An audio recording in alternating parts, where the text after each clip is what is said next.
જય હિન્દ મિત્રો. Gujarati study education ચેનલમાં તમારા દરેક મિત્રોનું હાર્દિક સ્વાગત છે.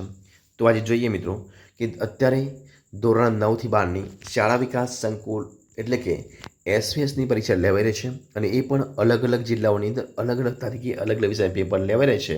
તો મિત્રો આજે બનાસકાંઠા જિલ્લાની અંદર પ્રથમ વાર્ષિક પરીક્ષા 2025 ધોરણ 11 મનોવિજ્ઞાન પેપર મિત્રો લેવામાં આવ્યું હતું કે જે તારીખ 10/10/2025ના શુક્રવારના રોજ હતું. તો જો તમારા જિલ્લામાં પેપર બાકી હોય તો તમને પરીક્ષાની પૂર્વ તૈયારીમાં મદદરૂપ થશે. તો વિડીયો પૂરેપૂરો જોજો. આપણે એ અને બે વિભાગનું સંપૂર્ણ સોલ્યુશન જોઈશું. તો જોઈએ વિભાગ એ જોઈએ. મિત્રો વિકલ્પો હતા તો એને લખવાનો પ્રયત્ન કરીએ કે મનોવિજ્ઞાન એટલે કે સાયકોલોજી કઈ ભાષા પરથી ઉતરી આવ્યો શબ્દ છે? તો આવશે ઓપ્શન બી ગ્રીક ભાષા પરથી. મનોવિજ્ઞાનને વિજ્ઞાન તરીકેનો દરજ્જો ક્યાંથી પ્રાપ્ત થયો છે? તો ઈસવીસન 1879થી. ત્યારબાદ વર્તનવાદના પ્રણેતા મિત્રો કોણ હતા? તો વોટસન. અને એના પછી રૂબરૂ મુલાકાત કઈ અભ્યાસ પદ્ધતિમાં લેવામાં આવે છે મિત્રો? તો એ લેવામાં આવે છે તો અંદર ઓપ્શન નહોતો આપ્યો તો જવાબ આવશે ઓપ્શન ડી મુલાકાત પદ્ધતિમાં. બરાબર છે. ત્યારબાદ કસોટીના સંચાલનની એક વિવિધતાને શું કહેવાય છે? તો મિત્રો પ્રામાણિકતા કહેવાય છે. પક્ષીનું ઉડવું અને ચણવું, બાળકનું બેસવું, ચાલવું અને દોડવું વગેરે ક્રિયાઓ શાના કારણે થાય છે મિત્રો? તો પરિપક્વતાના આધારે થાય છે. મનોજાતીય વિકાસનો સિદ્ધાંત કયા મનોવિજ્ઞાનીએ આપ્યો હતો? તો આ મિત્રો ફ્રોઇડે આપ્યો હતો. એના પછી પુખ્ત વયની વ્યક્તિના મગજનું વજન કેટલું હોય છે? તો 1.36 કિલોગ્રામ હોય છે. સુરેશ જ્યારે તેની પત્નીનો અવાજ સાંભળે છે ત્યારે સુરેશ મગજના કયા ખંડ દ્વારા અવાજ સાંભળે છે? તો નિમ્ન ખંડ આધારે. ત્યારબાદ કંઠગ્રંથિમાંથી કયો સ્રાવ જરે છે? તો થાઇરોક્સિન. વિભાગ બી જોઈએ આપણે તો જોઈએ એની અંદર શું આવશે વિભાગ બીની અંદર. તો આપણે લખવાનો પ્રયત્ન કરીએ વિભાગ બીમાં.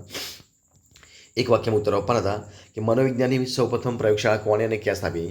તો મનોવિજ્ઞાનની સૌપ્રથમ પ્રયોગશાળા એ વિલિયમ વુન્ટે જર્મનીના લીપ્ઝિગ શહેરમાં 1879માં મનોવિજ્ઞાનની પ્રથમ જે છે પ્રયોગશાળા સ્થાપી હતી. મનોવિજ્ઞાન એ શેનું વિજ્ઞાન છે? તો મનોવિજ્ઞાન એ માનવ વર્તનનું વિજ્ઞાન છે. મુલાકાત એટલે શું? તો મિત્રો મુલાકાત એટલે હેતુપૂર્વક કરવામાં આવતી વાતચીત. ત્યારબાદ નૈતિક વિકાસનો સિદ્ધાંત મિત્રો કોણે આપ્યો હતો? તો નૈતિક વિકાસનો સિદ્ધાંત આપ્યો હતો લોરેન્સ કોહલરબર્ગે. કોને આપ્યો હતો? લોરેન્સ કોહલબર્ગે આપ્યો હતો. એના પછી ડીએનએનું કાર્ય મિત્રો શું છે? તો આનુવંશિક લક્ષણોને એક પેઢીમાંથી બીજી પેઢીમાં લઈ જવાનું કામ છે. એટલે કે પ્રોટીનનું રાસાયણિક ઉત્પાદન કરવાનું કામ છે. ત્યારબાદ વિભાગ સી મિત્રો છે કે મનોવિજ્ઞાનના શબ્દાર્થનો અર્થ સમજાવવાના હતા, એની વૃદ્ધિની વ્યાખ્યા આપવાની હતી. એના પછી મનોવિજ્ઞાનની વ્યાખ્યા આપવાની હતી. વિકાસને અસર કરનાર પરિબળો જણાવવાના હતા. આંતરનિરીક્ષણ પદ્ધતિ એટલે શું? નિરીક્ષણ પદ્ધતિના પ્રકારો નામ લખવાના હતા. ચેતાતંત્રના 2 ભાગમાં નામ લખવાના હતા.